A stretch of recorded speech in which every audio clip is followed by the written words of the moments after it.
हाय everyone, welcome Learning Commerce once again.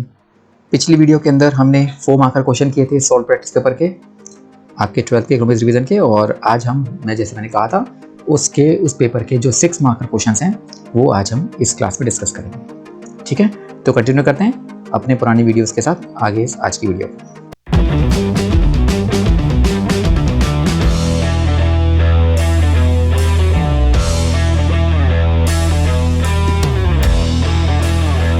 So students, 6 mark का question के लिए तैयार हो। हमारे सोल्व प्रैक्टिस पेपर के जो इकोनॉमिक्स रिवीजन हम कर रहे थे उसके अंदर 6 मार्क्स के क्वेश्चंस के लिए हमारे पास जो नेक्स्ट क्वेश्चन है वो है क्वेश्चन नंबर 31। अब 31 का 6 मार्क का क्वेश्चन में ए पार्ट देखो। ए पार्ट जो आपका है demand of domestic goods and services और domestic demand for goods and services, इसमें डिफरेंस बताना है। Differentiate between demand of domestic goods and services और domestic demand of goods and services. देखो दोनों में फर्क आ रहा है। Demand of domestic goods and services मतलब है डोमेस्टिक देश के अंदर के गुड्स एंड सर्विसेज की डिमांड, और domestic demand for goods and services यानी कि हमारी अपनी डिमांड गुड्स एंड सर्विसेज की कितनी है। दोनों में फर्क है, उसको डिफरेंशिएट करना है। जो डिमांड है डोमेस्टिक गुड्स एंड सर्विसेज की, यानी कि हमारे देश की गुड्स एंड सर्विसेज डिमांड का मतलब है टोटल डिमांड। जितने भी गुड्स एंड सर्विसेज की डिमांड है वो हमारे देश की टेरिटरी के अंदर हो, यानी हमारे देश के अंदर हो या बाहर से आए। यानी कि अगर हमारे देश के अंदर के देश के इंडिया के लोग अगर डिमांड कर रहे हैं, साथ साथ बाहर के लोग भी डिमांड कर रहे हैं, वो हमारे डोमेस्टिक गुड्स एंड सर्विसेज की डिमांड होगी टोटल। यानी total demand goods and services की जो देश के अंदर बन रही है, जो हमारे देश में चीजें बन रही हैं उनकी टोटल डिमांड, चाहे वो देश के अंदर से आ रही हो चाहे देश के बाहर से आ रही हो, अब्रॉड से आ रही हो। लेकिन दूसरी चीज है domestic demand of goods and services. Domestic demand for goods and services के अंदर आता है सिर्फ और सिर्फ वो डिमांड जो हमारी डोमेस्टिक कंट्री के अंदर से आ रही है। यानी कि इसमें सिर्फ वो डिमांड आएगी जो हमारे देश के लोग डिमांड कर रहे हैं, हमारे देश के अंदर रहने वाले लोग डिमांड कर रहे हैं, उसको होता है डोमेस्टिक डिमांड। मीनिंग समझ गए? मतलब डोमेस्टिक डिमांड का मतलब हो गया कि हम लोग जो देश के अंदर डिमांड कर रहे हैं गुड्स एंड सर्विसेज की, वो डिमांड है। लेकिन डोमेस्टिक गुड्स एंड सर्विसेज की डिमांड का मतलब होता है कि जहां पर हमारे देश के अंदर के लोगों की डिमांड भी और देश के बाहर से लाने वाले लोगों की डिमांड भी अगर हम इंक्लूड करेंगे, वो demand of domestic goods and services कहलाएगी। और जो डोमेस्टिक डिमांड है गुड्स एंड सर्विसेज की, वो उसमें सिर्फ देश के अंदर के लोगों की डिमांड को इंक्लूड करते हैं। ये हो गया हमारा ए पार्ट। जो बी पार्ट है उसमें डिफरेंशिएट करना है आपको। मतलब टोटल 6 मार्क्स का क्वेश्चन है, 3+3 का। 3 मार्क्स का ये क्वेश्चन, 3 मार्क्स का ये क्वेश्चन। डिफरेंस पूछा करंट अकाउंट डेफिसिट और current account surplus. Simple question है वैसे आपका, डेफिसिट करंट अकाउंट का और सरप्लस करंट अकाउंट का। देखो सर्प्लस और डेफिसिट पता ही है। सरप्लस का मतलब क्या होता है, जिसमें कि हमारे एक्सपोर्ट्स, देखो करंट अकाउंट में क्या आता है, करंट अकाउंट में exports and imports of goods and service आते हैं, export import of goods, export import services, और साथ में आते हैं ट्रांसफर्स। अगर हमारे पास देश के export of goods and services are in excess of import of goods and services, यानी देश के गुड्स एंड सर्विस का एक्सपोर्ट अगर ज्यादा है गुड्स एंड सर्विस के इंपोर्ट से, तो हमारा करंट अकाउंट सरप्लस में होगा। Means export of goods and services is more than import of goods and services. लेकिन जो डेफिसिट है वो उल्टा है, जिसमें घाटा है, जिसमें गुड्स एंड सर्विस का जो एक्सपोर्ट है वो कम पड़ जाता है हमारे इंपोर्ट्स के मुकाबले में, तो हमारा बोलता है करंट अकाउंट हमारा डेफिसिट में। यानी कि अगर एक्सपोर्ट्स ज्यादा हैं गुड्स एंड सर्विसेज मिलाकर इंपोर्ट्स के मुकाबले में, तो हमारा करंट अकाउंट का सरप्लस है। और अगर एक्सपोर्ट्स कम है इंपोर्ट्स और गुड्स एंड सर्विसेज के मुकाबले, तो हमारा वो डेफिसिट कहलाएगा। तो 3 मार्क्स का ये क्वेश्चन आपका करंट अकाउंट सरप्लस और करंट अकाउंट डेफिसिट के बीच में, और 3 मार्क्स का क्वेश्चन आपका डोमेस्टिक डिमांड और डिमांड फॉर डोमेस्टिक गुड्स के बारे में मैंने आपको डिफरेंस बताया। तो 6 मार्क्स का क्वेश्चन आपका ये बनता है। 32 क्वेश्चन भी मैक्रो इकोनॉमिक्स का है, जिसके अंदर आपका 2 पार्ट्स है, जिसमें चॉइस है आपका। तो 6 मार्क्स का क्वेश्चन है ये पूरा का पूरा, जिसमें या तो ये या फिर ये ऑप्शंस में है। पहला पार्ट न्यूमेरिकल का है, जिसमें आपसे क्वेश्चन पूछा गया है, आपको प्लान्ड इन्वेस्टमेंट दे रखी है 100 करोड़ की, सी दे रखा है 50 + 0.5y। आपको 3 पार्ट्स निकालने हैं, equivalent level of income, calculate the value of saving and calculate the value of multiplier. तो 3 पार्ट्स हैं ABC, और 6 मार्क्स का क्वेश्चन है ये ऑप्शंस में।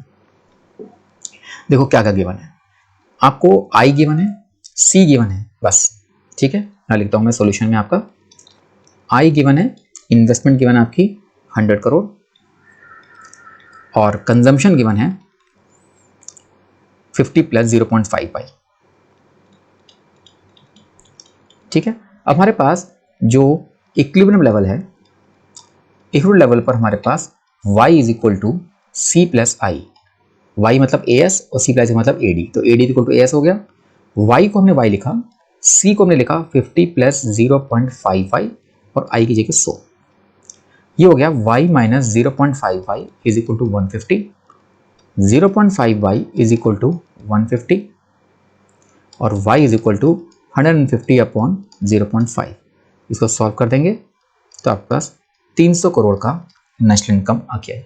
तो पहला पार्ट जब निकाला था इक्विवेलेंट लेवल ऑफ इनकम निकालनी है तो आपकी होगी 300 करोड़।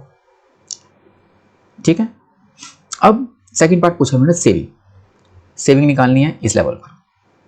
सेविंग निकलेगी, पहले कंजम्पशन निकाल लेते हैं। कंजम्पशन हमारे पास दे रखी है 50 प्लस 0.5 और y की जगह 300 करोड़। ये कितना हो गया देखो, 50 प्लस 150 यानी कि 200 करोड़। ठीक है, कंजम्पशन हमारी 200 करोड़ की होगी, पर सेविंग पूछी थी जो कि इनकम में से कंजम्पशन माइनस करके आती है। इनकम आपकी 300 करोड़ और कंजम्पशन आपकी 200 करोड़, तो आपका आ गया आंसर 100 करोड़। तो वैसे भी इक्विवेलेंट लेवल पर आई और एस बराबर होते हैं। आई अगर 100 है तो आंसर आपका एस का भी 100 करोड़ आना चाहिए। ये आपका होगा सेकेंड वाला पार्ट।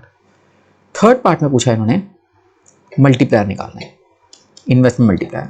और मल्टीप्लायर जो होता है वो होता है 1/1 माइनस एमपीसी या फिर 1/एमपीएस, कुछ भी लगा सकते हो। यहां पर हम देखते हैं कि C is equal to A plus B Y. ये जो बी हमारा है एमपीसी, तो एमपीसी 0.5 है तो वैसे एमपीएस भी 0.5 ही होगा। तो मैं इसमें डालता भी हूँ 1/1 माइनस 0.5, क्योंकि आपका एमपीसी 0.5 है जो कि 1/0.5 बनता है। तो कितना हो गया देखो, इसको सॉल्व कर देंगे तो हमारा आ जाएगा ये 2। तो 2 टाइम्स हमारा हो गया, टाइम की जरूरत नहीं, खाली 2 ली दो तो हमारे पास मल्टीप्लायर हो गया 2। इस तरीके से आपका ये 3 पार्ट्स आपके 6 नंबर के खत्म हो जाते हैं। Simple question. अब 6 मार्क्स में ही आपके पास इसका दूसरा ऑप्शन है जो आप कर सकते हो, जिसमें आपको एडजस्टमेंट बतानी है इस सिचुएशन के अंदर। एग्रीगेट डिमांड ज़्यादा हो एग्रीगेट सप्लाई के मुकाबले में, या फिर इन्वेस्टमेंट्स कम है सेविंग्स के मुकाबले में। तो पहला पार्ट इसके अंदर आता है, ये 6 मार्क्स का है, तो 3 मार्क्स का ये होगा, 3 मार्क्स का ये होगा। इस तरीके से आपको समझाना है। If aggregate demand is greater than aggregate supply, कहते हैं अगर एग्रीगेट डिमांड ज़्यादा है एग्रीगेट सप्लाई से, ठीक, इसका मतलब सिचुएशन है कि देश में टोटल डिमांड जो है बहुत ज़्यादा है, जितनी हम सप्लाई कर सकते हैं, जितनी हमारी कैपेसिटी है बनाने की, उसके मुकाबले डिमांड बहुत ज़्यादा आ रही है, एक्सेस डिमांड है। इस एक्सेस डिमांड की वजह से प्रोड्यूसर्स अपनी इन्वेंट्री कम करेंगे। प्रोड्यूसर्स अपनी इन्वेंट्री कम करेंगे, डिमांड मतलब प्रोडक्शन बढ़ाएंगे। जो इन्वेंट्री पड़ी हुई थी वो खत्म करेंगे, प्रोडक्शन बढ़ाने की कोशिश करेंगे। इससे जब प्रोडक्शन को बढ़ाएंगे, इससे उन लोगों को ज़्यादा लोगों की जरूरत पड़ेगी, तो ज़्यादा फैक्टर्स को, लैंड को, लेबर को, कैपिटल को हायर करेंगे। इससे एम्प्लॉयमेंट लेवल बढ़ेगी देश के अंदर और इनकम लेवल भी बढ़ेगा। फाइनली इनकम बढ़ेगी जब लोगों की, तो इतनी पहुंच जाएगी जहां पर वो एडी और एस को बराबर ले आए, तो वापस इक्विवेलेंट लेवल आपका रिस्टोर हो जाएगा। ठीक, तो ये आपको एक डायग्राम थ्रू समझा सकते हो इस चीज को।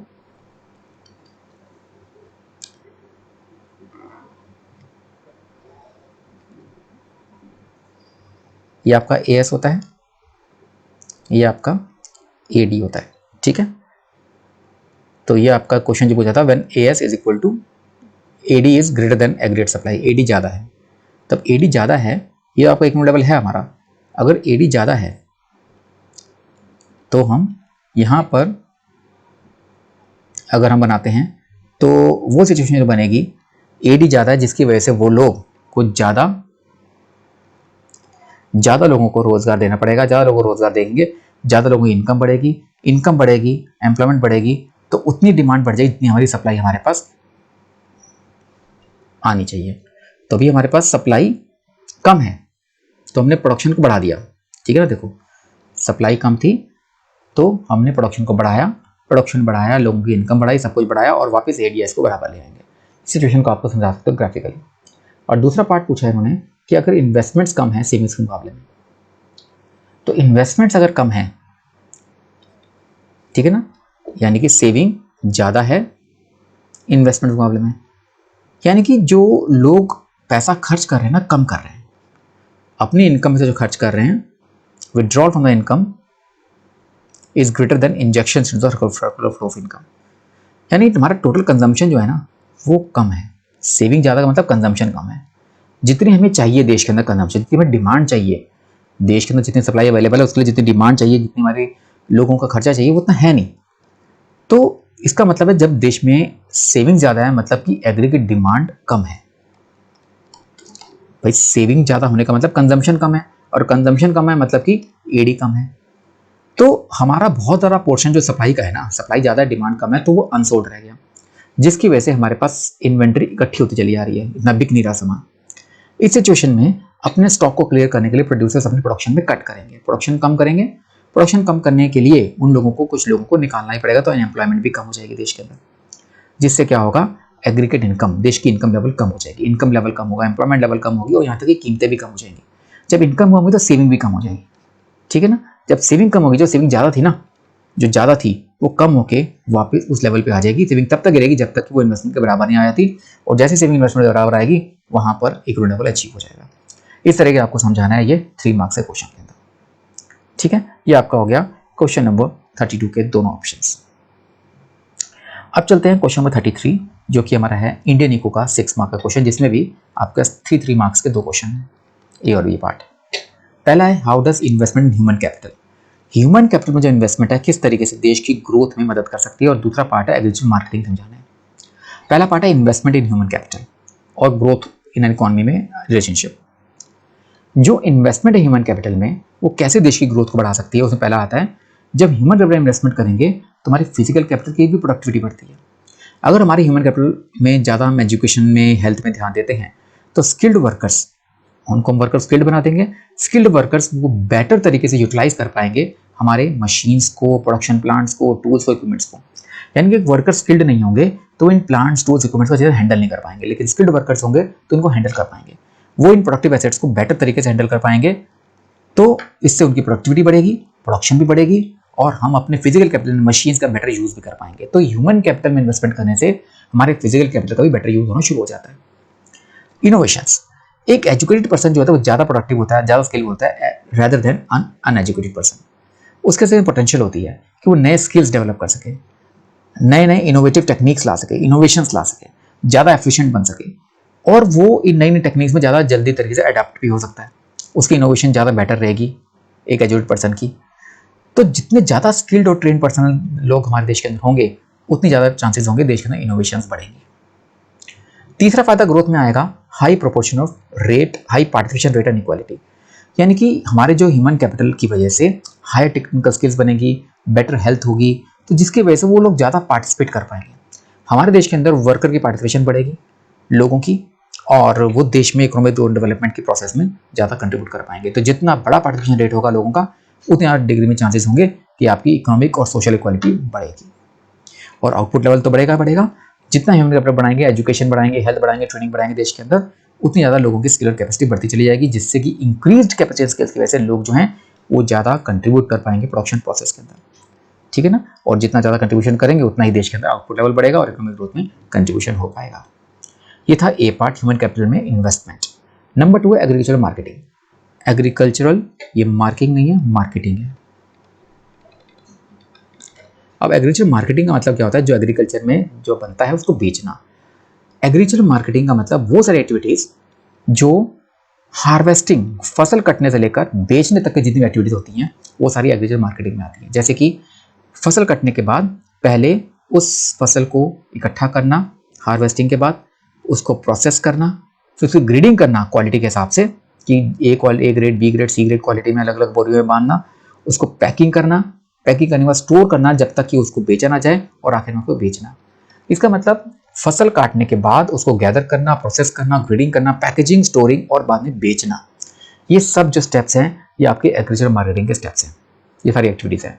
तो एग्रीकल्चर मार्केटिंग में सिर्फ और सिर्फ ये नहीं होता कि बेचना है, कि मार्केट का जो फार्मर्स का सामान है बाजार तक लेके आना है उसको बेचने के लिए, जबकि वो सारी एक्टिविटीज़ आती हैं जो फार्मर्स को उनका बेस्ट प्राइस देने में उनको मदद दे सके। और हमारा इस पेपर का लास्ट क्वेश्चन है 34th क्वेश्चन, 6 मार्क का क्वेश्चन इंडियन इको का। ऑप्शंस में है, दोनों बताता हूँ। 6 मार्क का क्वेश्चन ये है जिसके अंदर आपको पॉवर्टी एलिवेशन प्रोग्राम जो PAP हैं, जो PAPs हैं गवर्नमेंट द्वारा, उनको किस तरीके से इंप्लीमेंट किया गया। और फिर ऑप्शंस में आपको बताता हूँ दूसरा पार्ट।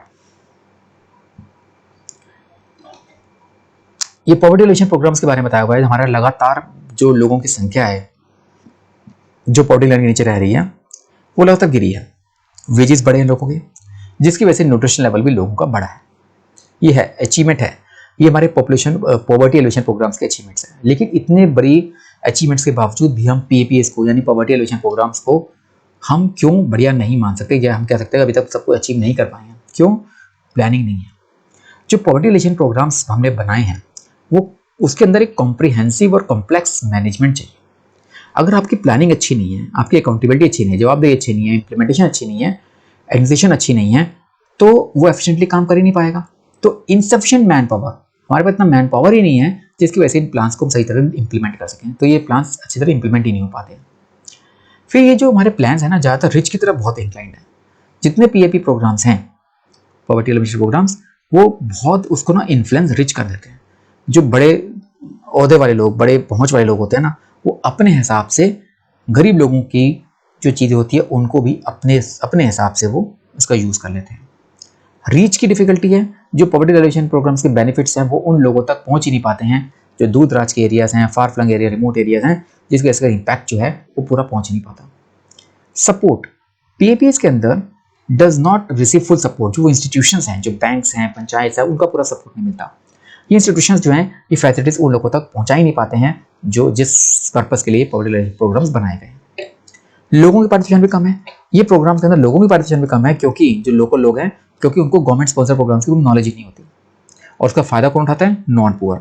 जो नॉन पुअर सेक्शन है पॉपुलेशन का, वो उसका एडवांटेज उठाते हैं, क्योंकि जब गरीब लोगों की जानकारी नहीं होती है तो उसका सारा फायदा किसी ना किसी तरीके से वो लोग उठा लेते हैं, क्योंकि पुअर की डेफिनेशन इसमें एग्जैक्टली क्लियर नहीं है, तो वो लोग नॉन पुअर भी पुअर बन के इनका फायदा उठा लेते हैं। तो ये पॉवर्टी एलिवेशन प्रोग्राम्स के हमने एग्जामिन किया। उसका ऑप्शन में 2 चार्ज हैं 3-3 मार्क्स के, जिसमें पहला पार्ट है उज्ज्वला योजना। जो उज्ज्वला योजना है ये गेम चेंजर है गाँव के अंदर। आपको 3 कन्वेंशनल फ्यूज बताने हैं जो टारगेट किए गए हैं इस उज्ज्वला योजना के अंदर। ये बात बिल्कुल ठीक है, उज्ज्वला योजना एक गेम चेंजर बना है रूरल इंडिया के लिए। तो कौन कौन से कन्वेंशनल फ्यूज टारगेट किए हैं उसके बारे में थोड़ा बता देता हूँ बस आपको मैं। तो 3 फ्यूज टारगेट किए गए हैं इस स्कीम के अंदर, वो है कोल, ऑयल और फ्यूल वुड, पेट्रोलियम। कोयला, ऑयल रिसोर्सेज, फ्यूल वुड और पेट्रोलियम को इसमें डाला गया है इस उज्ज्वला योजना के अंदर। और दूसरा पार्ट है, इकोनॉमिस्ट बिलीव करते हैं कि इंडिया शुड स्पेंड एटलीस्ट 6%, कि GDP का 6% खर्च होना चाहिए एजुकेशन के ऊपर। इस स्टेटमेंट को भी जस्टिफाई करना है, ये भी ठीक कहते हैं, गलत नहीं है। तो इन्वेस्टमेंट जो एजुकेशन इंडिया के अंदर है, एजुकेशन सिस्टम इंडिया के अंदर, वो बहुत बड़ा फेलियर है, क्योंकि 1952 में हम लोग 0.6% खर्च करते थे अपने GDP का, और 2014 के इसको 4% पे लेके भी आए थे, ठीक। लेकिन जो 6% टारगेट है जो इकोनॉमिस्ट सोचते हैं उससे काफ़ी नीचे है। मोर ओवर इस पूरे पीरियड के अंदर जो इंक्रीज इन एजुकेशन एक्सपेंडिचर है वो यूनिफॉर्म नहीं है, कभी ज़्यादा कभी कम, इन 4% के आसपास लेके ना, पर ऊपर नीचे होता रहा है, लगातार 4% नहीं रहा है, तो इरेगुलर राइज एंड फॉल रहा है। ये कहता है कि गवर्नमेंट का जो एटीट्यूड है, जो एपैथी है, इन्वेस्टमेंट जो एजुकेशन सिस्टम में करना चाहिए वो पूरा नहीं है। तो one can imagine it is recommended, अगर 6% पर एनम जो GDP की जो हम ग्रोथ चाहते हैं अगर हम खर्च करें उसका एजुकेशन के ऊपर, तो सोचो हमारा प्रेजेंट एजुकेशन सिस्टम कितना बढ़िया पहुंच गया होता, ठीक है ना। तो ये हमारे पास 6 मार्क्स का क्वेश्चन थे दोनों बुक से मिलाकर, तो आपको 24 मार्क्स का ही होगी। उससे पहले वाली वीडियो के अंदर 20 मार्क्स के MCQ के थे, और पिछली वाली वीडियो के अंदर, लास्ट वीडियो के अंदर हमें 3 और 4 मार्क्स के टोटल 36 मार्क्स की हमने पूरा पेपर डिस्कस किया था, ठीक है। तो ये 3 पार्ट्स में मैंने आपको ये पूरा प्रैक्टिस पेपर आपको सॉल्व कर दिया है, और आप इस पर ध्यान रखना, ये पेपर इस तरीके से आपका बन सकता है, इसलिए आपको तैयार रहना पड़ेगा, ठीक है। सो और पेपर्स करेंगे और रिवीजन के आगे नई नई वीडियोज़ लाऊंगा, तो उसके लिए कनेक्टेड रहो लर्निंग कॉमर्स के साथ, and stay safe and stay healthy at home. Thank you once again, good bye.